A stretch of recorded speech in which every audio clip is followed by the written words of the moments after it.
পৃষ্ঠা ৬৭। আলোকবর্তিকা।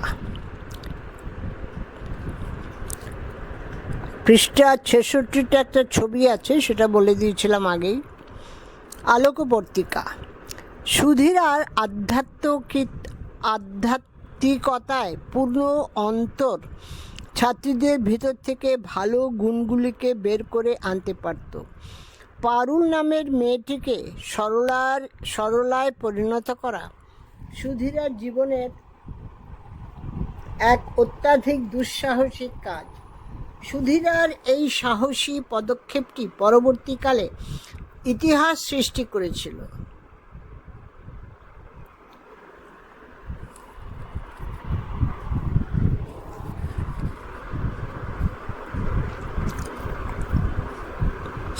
সুধীরা জীবন পাল্টে দেওয়ার ক্ষমতা রাখতেন। তার অকৃত্রিম ভালোবাসা ছাত্রীদের ভগবানকে ভালোবাসতে প্রাণিত করত। পারুলের আত্মকথায় সুধীরার দুঃসাহসিক কাজটি বর্ণিত হয়েছে। আমার মনে হয় এই ছবিটা যে সুধীরা আর পারুলই হয়ে থাকবে বোধহয়।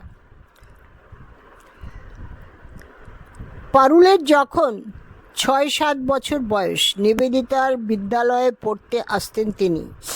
পারুলের বাড়ি বিদ্যালয়ের কাছেই।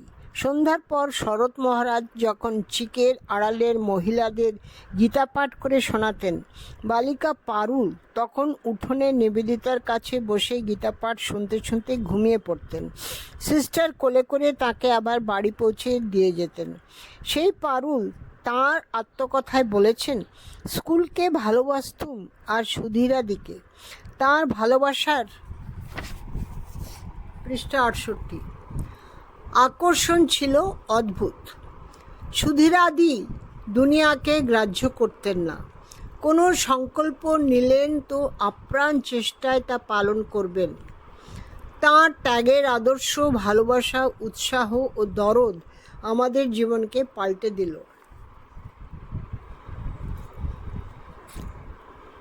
এই কথাটা ইনভার্টেড কমার ভিতরে। এরপরে সাইডে একটি ছবি আছে, লেখা পারুল, একটি মেয়ের ছবি। সকলের ভিতর ধর্মভাব জাগিয়ে দেবার চেষ্টা সুধীরার মধ্যে খুব ছিল। এরই প্রভাবে পারুলকে যখন ১২ বছর বয়সে তার মা বাবা বিয়ে দিলেন, সংসার তাকে টেনে রাখতে পারল না। তাকে যখন জোর করে শ্বশুরবাড়ি পাঠানোর চেষ্টা করলো বাড়ির লোকজন, পারুল ভেবে পেলেন না কি করে এই অবস্থা থেকে তিনি নিষ্কৃতি পেতে পারেন। অবশেষে একদিন সব কথা খুলে বললেন সুধীরাকে। সুধীরার আন্তরিক সহানুভূতি পেয়ে পারুলের মনের জোর বাড়ল। সুধীরা ইঙ্গিতে বললেন, বেশি জবরদস্তি করলে বাড়ি ছেড়ে পালিয়ে আসতে। তখন সুধীরার বয়স মাত্র ২১। ১৭ বছরের মেয়েটিকে গৃহত্যাগের জন্য সম্পূর্ণ পরিকল্পনা করে দিলেন। সেদিন ছিল ১৯১১ সালের সরস্বতী পুজোর ভাসানের দিন। রাত ১২টার সময় বাড়ির সকলে ঘুমিয়ে পড়লে চিরকালের জন্য খিড়কির দরজা দিয়ে বেরিয়ে পড়লেন পারুল। সুধীরাদি স্কুলে তার জন্য অপেক্ষা করছিলেন। সিস্টারকে সুধীরাদি সব ব্যাপারটা জানিয়েছিলেন, কিন্তু পৃষ্ঠা ৬৯ তিনি বিশেষ আমল দিলেন না। বললেন, সীতা সাবিত্রীর দেশে এ আদর্শ কি ভালো হবে ইত্যাদি। সিস্টার ক্রিস্টিনও অনুমোদন করেননি। যাই হোক, আমি স্কুল বাড়ি যেতেই সুধীরাদি সেই রাতে আমাকে নিয়ে চললেন। রাত হবে ভেবে গণেন মহারাজকে আগেই বলে রেখেছিলেন। আমি, সুধীরাদি আর গণেন মহারাজ হেঁটেই চলেছি। গভীর রাত্রি, আর এত রাত্রে গাড়ি কোথায়? বাবা, রাস্তা যেন আর ফুরোয় না। হাতিবাগানের কাছে রাজা রামকৃষ্ণ লেনে সুধীরাদির পিস্তুত বোনের বাড়িতে নিয়ে আমাকে রাখলেন। পারুলকে লুকিয়ে রাখতে সবার আগে নামটি পাল্টে রাখলেন সরলা। সরলার সব দায়িত্বই এসে পড়ল সুধীরার ওপর। মা প্রথমে বলেছিলেন, তাই তো সুধীরা, একটি মেয়ের সারা জীবনের দায়িত্ব, কাজটা কি ভালো করলে? সুধীরাদি বলেছিলেন, মা, করে তো ফেলেছি, কি আর করা যায়। ইনভার্টেড কমার ভিতরে এরপরে কিন্তু আমার ওপর মার একটা বিশেষ সহানুভূতি পড়ে গেল। আমার কথা খুব চিন্তা করতেন।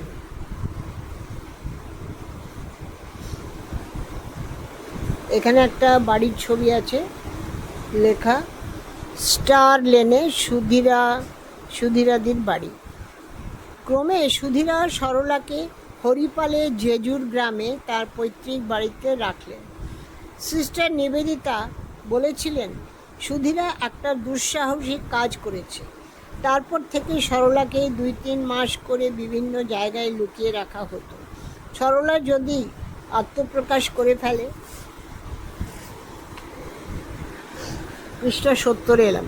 তাই সুধীরা সাবধান করে বলতেন, দেখো আমাকে যেন জেল খাটিও না। সুধীরা তখন সরলাকে নিয়ে একবার এখানে একবার ওখানে টানাপোড়েন করছেন। তখন মা সরলাকে বলতেন, এই তাই তো মা, আর কতদিন তোমাকে এভাবে থাকতে হবে। এদিকে গৃহত্যাগের পর সরলার বাড়িতে হইচই পড়ে গেল। অনেকেই সুধীরাকে সন্দেহ করতে লাগলো। সুধীরা এমন ভাব দেখাতেন যেন কিছুই জানেন না। এই সময় যোগীর অন্তর্দৃষ্টি সম্পন্ন সুধীরার বড় দাদা স্বামী প্রজ্ঞানন্দ ব্র্যাকেটে দেবব্রত সরলার ফটো দেখে বলেছিলেন, এই মেয়েটি অন্যরকম, ভালো আধার, একে নিয়ে অনেক কাজ হবে। এই কথায় সুধীরার আত্মবিশ্বাস ও উৎসাহ অনেক বেড়ে গেল।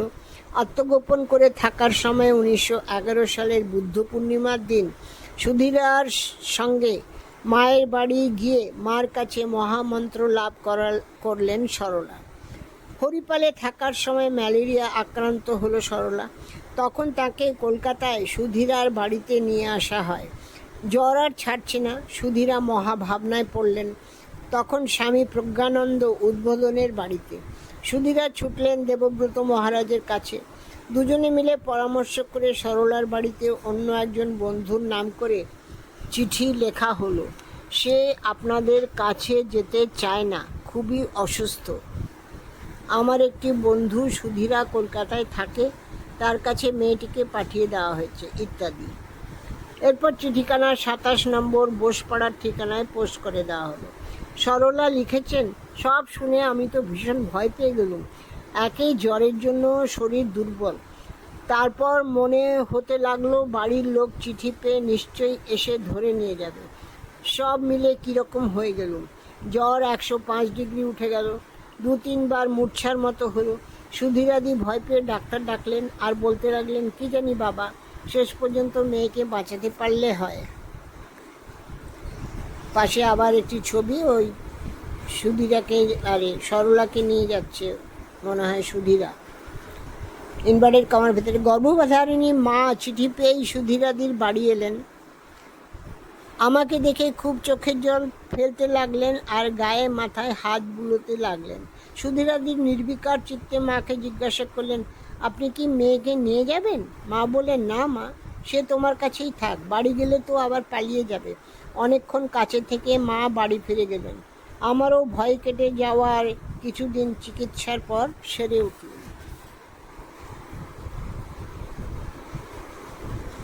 পৃষ্ঠা 72। হরিপালের জেজুরে কয়েকবারই সুধীরা সরলাকে রেখেছিলেন আত্মগোপন করার জন্য। একবার সুধীরার আত্মীয় স্বজনরা অসন্তোষ প্রকাশ করে বলেন, খুদি কাকে রেখে গেছে ও যদি পরিচয় দেয় দিক, তা না হলে পুলিশ ডেকে ধরিয়ে দেব।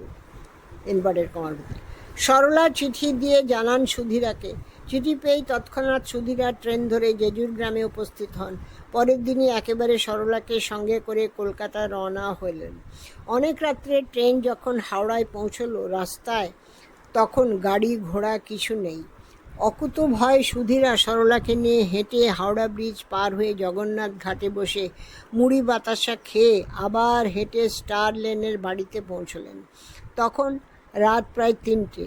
মাঝে অবশ্য আরেকটি বাড়িতে কিছুক্ষণের জন্য থেমেছিলেন। পাশে ছবি সুধীরাদি ও পারুল। ভারতী প্রাণা স্মৃতিকথা ইনভার্টেড কমার থেকে এইভাবেই জানা যায় কত যুদ্ধই না সুধীরাকে করতে হয়েছিল এই মেয়েটিকে গড়ে তুলতে, কিন্তু কিছুতেই পিছপা হননি সুধীরা। তাকে নিয়ে ঘুরেছেন কত তীর্থ। প্রথমবার সরলার জীবনে তীর্থে যাবার সুযোগ আসে 1911 সালে। সুধীরার সঙ্গে শিবময় কাশিধামে কিছুদিন বাস করার পর তারা বৃন্দাবনে যান। সেখান থেকে কিছুদিন পর সুধীরাকে একা সিমলায় চলে যেতে হয়। পৃষ্ঠা 73। সুধীরার উপদেশ ও আচরণে উদ্বুদ্ধ হয়ে আধ্যাত্মিক জীবনযাপনের জন্য সরলা নিমগ্ন হলেন সাধনায়। সরলা যখন বৃন্দাবনে কঠোর সাধনায় নিঃসঙ্গ জীবনযাপন করেছেন, সেই সময় সুধীরা সিমলা থেকে তাকে লিখলেন, শ্রী শ্রী ঠাকুরই তোমার আপনার, কেবলমাত্র তাঁরই উপর নির্ভর করবে, আর কোনো কিছু অবলম্বন করো না। অসামান্য পত্রলেখিকা ছিলেন সুধীরা। চিঠি দিলেন সরলাকে, আবার ইনভার্টেড কমার ভেতরে, জীবন ভগবান লাভের জন্য, ভগবান লাভের জন্য কোনো কষ্টকে কষ্ট মনে করতে নেই। যদি তাঁর কৃপা হয়, কষ্ট আর কষ্ট বলে মনে হবে না। Inverted comma close. সরলা সেই কৃপা আস্বাদন করেছিলেন। সাইডে একটা মন্দিরের ছবি, বৃন্দাবনে বাঁকে বিহারী মন্দির। স্মৃতিকথায় সরলা লিখেছেন, ইনভার্টেড কমায়, সুধীরাদি 2-1 দিন অন্তর চিঠি লিখতেন। সে কি সুন্দর চিঠি সব! সেই সব চিঠির জন্যেই ওই কষ্ট আর কঠোরতার মধ্যেও খুব আনন্দের দিন কাটত। সেই চিঠিগুলি সব নষ্ট হয়ে গেছে মনে হলে এখনও কষ্ট হয়। ওই করে 5 মাস ঝুলন পর্যন্ত থাকা হয়। বৃন্দাবনে অত গরম সইল না। সেই দারুণ গরমে খুব জ্বরে পড়লুম, একেবারে বেহুশ। সুধীরাদিকে চিঠি দিয়ে সব জানাতে তিনি আসবার জন্য ব্যস্ত হয়ে পড়লেন, কিন্তু তা ওর দাদারা আসতে দিলেন না। পরের চিঠিতে অন্য পথ্য করেছি শুনে নিশ্চিন্ত হলেন। তিনি এলেন না, কিন্তু এমন সব সুন্দর চিঠি লিখতে লাগলেন, মন প্রাণ ভরে যেতে আর অনেক দিন। পৃষ্ঠা 74। তার রেশ ভরে যেত আর অনেক দিন তার রেশ চলত। সব চিঠিরই এক সুর, ঠাকুরকে আপনার হতে আপনার করে নাও, তিনিই সব, তিনি ছাড়া সব মিথ্যা, সব পর। আমারও জব ধ্যানের নিষ্ঠা ও বৈরাগ্য বাড়তে লাগলো। সেই ছোট্ট কুঠুরিতে খাটিয়ায় শুয়ে বসে সব সময় জব করতুম, আর দ্বিতীয় কোনো চিন্তা ছিল না। পরবর্তীকালে সুধীরাদির নির্দেশেই সরলা লেডি ডাফরিন হাসপাতালে ধাত্রীবিদ্যার শিক্ষা করেন। সে যুগে ব্রাহ্মণ কন্যার পক্ষে ধাত্রীবিদ্যার শিক্ষা অচিন্তনীয়। এই ট্রেনিংয়ের পিছনে যেন ছিল অলক্ষ্যচারীর পরিকল্পনা। সুধীরা উদ্বোধনে এসে সরলা নার্সিংয়ে ভর্তি হওয়ার কথা বলতেই গোলাপ মা খুব রাগ করে বললেন, ব্রাহ্মণের মেয়েকে হাসপাতালে কাজ করতে দিচ্ছ? যত অনাথ সৃষ্টি, ওর হাতে আর কে খাবে? শ্রীমা সব শুনে শান্তভাবে বলেন, সে কি গোলাপ, শিখে এসে ও তো আমাদেরই সেবা করবে। সেবা কাজ শেখার জন্য শ্রীমা যথেষ্ট উৎসাহ দিয়ে সমর্থন করলেন। তারপর সরলাকে একটি ভালো কম্বল দিয়ে আন্তরিক আশীর্বাদ জানালেন। ডাফরিন হাসপাতালে সরলা নার্সিং পরীক্ষায় প্রথম হলে সুধীরার আনন্দ প্রকাশ পেল তাঁর চিঠিতে। তিনি লিখলেন, ইনভার্টেড কমার ভেতরে, তুমি প্রথম হইয়াছ শুনিয়া পৃষ্ঠা 75 এলাম। কি পর্যন্ত সুখী হইয়াছি বলিতে পারি না। আশা করি ও মার কাছে প্রার্থনা করি যেন বরাবরই এইরূপ হও। আমাদের সকলেরই আনন্দ। তুমি যদি ওদের কিছু খাওয়াইতে চাও আমাকে লিখিতে পারো, আমি শনিবার কিনিয়া লইয়া যাইব। সুধীরা তার চিঠির মাধ্যমে সরলাকে প্রতিনিয়ত অনুপ্রাণিত করতেন। সরলা যেন ঠাকুরের হাতের যন্ত্রস্বরূপ হয়ে কাজ করে তার জীবন সার্থক করতে পারে, এই ছিল সুধীরার অন্তরের আকাঙ্ক্ষা। সরলা নার্সিং পড়ার সময় সুধীরা আবার কাশী হয়ে সিমলা যান। সিমলা শৈল ব্র্যাকেটে পাহাড় থেকে লেখা উদ্দীপনাপূর্ণ এক চিঠি, ইনভার্টেড কমার ভিতরে ... আর এই কটা মাস ওখানে আছো, তারপর কর্মজগতে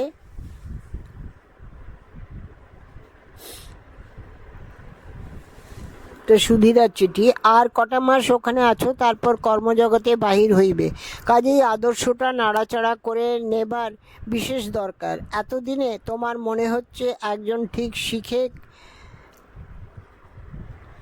কাজের উপযুক্ত হয়ে বেরিয়ে আসছে, আর তো সবাই এখনও শিক্ষার অধীন।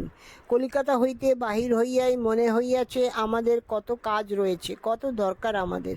কাশীতে যে কদিন ছিলাম প্রত্যহই সেবাশ্রমে যাইতাম। প্রত্যেক দিনই সেখানে কত অভাব তা মনে হতো। কতগুলি মেয়ে সেখানে ছেলেদের মতো সেবাব্রতে জীবন দিতে চায়, কিন্তু কিছুই জানে না, কেবল প্রাণ ভরে খাটে। এগুলিকে শেখালে অনেক উপকার হবে। পৃষ্ঠা ৭৬। শুধু সেবা শেখানো নহে, সঙ্গে সঙ্গে একটা প্রাণ প্রতিষ্ঠা করে দিতে হবে। সেবাশ্রমের মধ্যেই ঠাকুরের মন্দির, সেখানেই আমাদের প্রাণ। সেই স্থান থেকে প্রাণ নিয়ে দরিদ্র অনাথ রোগী নারায়ণের জন্য এ দেহ আমরা পাত করব। তিনি আমাদের প্রাণকে শত উৎসাহ সুখে পূর্ণ করবেন। তুমি নিজেই জানো না চারিদিকে কত কাজ তোমার জন্য অপেক্ষা করছে। যা শিখছো তা যদি 4 জনকে শেখাতে পারো, তোমার শেখা সার্থক হবে। পাশে শ্রীরামকৃষ্ণের ছবি। সুধীরা সর্বদাই সচেতন ছিলেন যে তিনি ঠাকুরের কাজের জন্য চিহ্নিত। বিশেষ উদ্দেশ্যেই যে তাঁর এ জগতে আসা, সেই কথাটি যেন আবহ সঙ্গীতের মতো তার মনের মধ্যে বাজত। তিনি তাই আরও লিখছেন ইনভার্টেড কমার ভেতরে, নিজেদের কোনো শ্রেষ্ঠ শিখরে দাঁড়াতে হবে তা জানো কি? কোন শ্রেষ্ঠ শিখরে দাঁড়াতে হবে তা জানো কি? কেহ যেন আমাদের এক তিল দোষ না দেখতে পায়, আর তাই কেবল আমরা চাইব। আমাদের তো নিজস্ব কিছু নাই, সবই ঠাকুরের। তবে আমরা যেন তাঁরই যন্ত্রস্বরূপ হয়ে তাঁরই সেবা সর্বভূতে করতে পারি। Inverted comma closed. চিঠির শেষে প্রাণ খুলে সরলাকে আশীর্বাদ করেছেন যাতে সরলা চরম উচ্চ আদর্শে জীবন উৎসর্গ করতে পারে। তারপরে আবার ইনভার্টেড কমায় .. সম্পর্ক দূর হয়ে গিয়ে এক ঠাকুর ও মাই তোমার সর্বস্ব হোক, জগৎ তোমার সংসার হোক, মাতৃত্বে হৃদয়ে ভরিয়া যাক। ইতি তোমাদের সুধীরাদি। এটা পৃষ্ঠা ৭৭ এলাম। সরলাও তখন মোটে কৈশোর ছাড়িয়ে উঠেছেন। মনুষ্য সুলভ সামান্য কোনো দুর্বলতাও ভালো আধার সরলার মনে এলে তখনই মৃদু ভর্ৎসনা করে অফুরন্ত ভালোবাসা দিয়ে সুধীরা সরলার মনটিকে এমন করেই উচ্চ স্তরে তুলে দিতেন। ওই চিঠিতে দেখা যায় সরলার একটু অভিমান হয়েছিল, হয়তোবা একটু অনুযোগও করেছিল তিনি আগের মতো সরলাকে ভালোবাসছেন না ইত্যাদি। উত্তরে সুধীরা লিখলেন, আবার ইনভার্টেড কমার ভেতরে, অভাব আছে সেটুকু পূরণ করতে জন্মেছি, নানান শিক্ষায় সেটুকু পূর্ণ হয়ে মার জিনিস মাতেই মিশে যাব। পাশে সুধীরাদির ছবি। তাই আমার দোষ অভাব অনেক থাকতে পারে, সেটুকু না দেখাই তোমাদের কর্তব্য। যদি বা দেখো আর আমাকে ভালোবাসো, তাহলে যাতে আমার সেসব ভালো হয় সেজন্য প্রার্থনা করো, কিন্তু আমার জন্য এসব মনে স্থান দিয়া নিজের ক্ষতি কেন করো তা করো না। তোমাদের চেয়েও আমাকে একজন ভালোবাসেন, তিনি আমার মঙ্গল দেখিতেছেন, তিনি মঙ্গল করিবেন। সুধীরাকে মানুষ গড়ার সহজাত শক্তি দিয়েই ঠাকুর সংসারে পাঠিয়েছিলেন। এত অল্প বয়সেও শুধুমাত্র নিজের জীবন নিয়ে ব্যস্ত না থেকে পৃষ্ঠা ৭৮ এলাম। গল্পের সেই শৃগালের মতো অপরের প্রাণেও জ্ঞানের প্রদীপ জ্বালিয়ে দিতে ব্যাকুল হয়ে উঠতেন সুধীরা। অক্লান্ত প্রচেষ্টা ছিল উত্তম আধার সরলাকে মায়ের কাজের উপযুক্ত করে গড়ে তোলার জন্য। ১৯১৩ সালের নভেম্বর মাসে সরলা মায়ের বাড়ি গিয়েছিলেন। মা সুধীরাকে বলেছিলেন সরলাকে তার কাছে রেখে দিতে। সুধীরা প্রথমে ভয় পেলেন এই ভেবে যে সরলার বাড়ির লোকেরা মাকে যদি বিরক্ত করে। তারপর দেখলেন স্বয়ং মাই যখন সম্পূর্ণ দায়িত্ব নিচ্ছেন, তখন তিনি সরলার ভবিষ্যৎ বিষয়ে পুরোপুরি নিশ্চিন্ত হলেন। পরবর্তীকালে সরলা শ্রী শ্রী মায়ের অক্লান্ত সেবা করে জীবন ধন্য করেন। মার কাছ থেকে সেই ছাঁচে জীবন গড়ে তোলার দুর্লভ সুযোগও তিনি পান। পৃষ্ঠা ৭৮ এখানেই শেষ হলো। এই পরিচ্ছেদ শেষ হলো। এরপরে একটি ছবি ৭৯ পৃষ্ঠায়, মনে হয় মা আর সরলাকে, মার সঙ্গে সরলা, মা তাকে কাঁধে হাত দিয়ে আদর করছেন, মা সরলাকে নিলেন, সেটাই সেই ছবিটা। এরপরে সান্ত্বনা দাত্রী, এইটা পড়ব। এটাতে মনে হয় ছবি আছে, এটাতে ৮০ পৃষ্ঠাতে একটা ছবি আছে, শ্রী অরবিন্দ ও তার মৃণালিনী, স্ত্রী মৃণালিনী, ইয়াং বয়সে, বিয়ের পরে পরেই মনে হয়। সেই ছবিটি পৃষ্ঠা ৮০-তে আছে। আর পৃষ্ঠা ৮১ থেকে সান্ত্বনা দাত্রী এই চ্যাপ্টারটি পড়ব। এই ফাইলটি এখানেই শেষ করলাম। পরের অংশ পৃষ্ঠা ৮১ থেকে পরের ফাইলে পড়ব।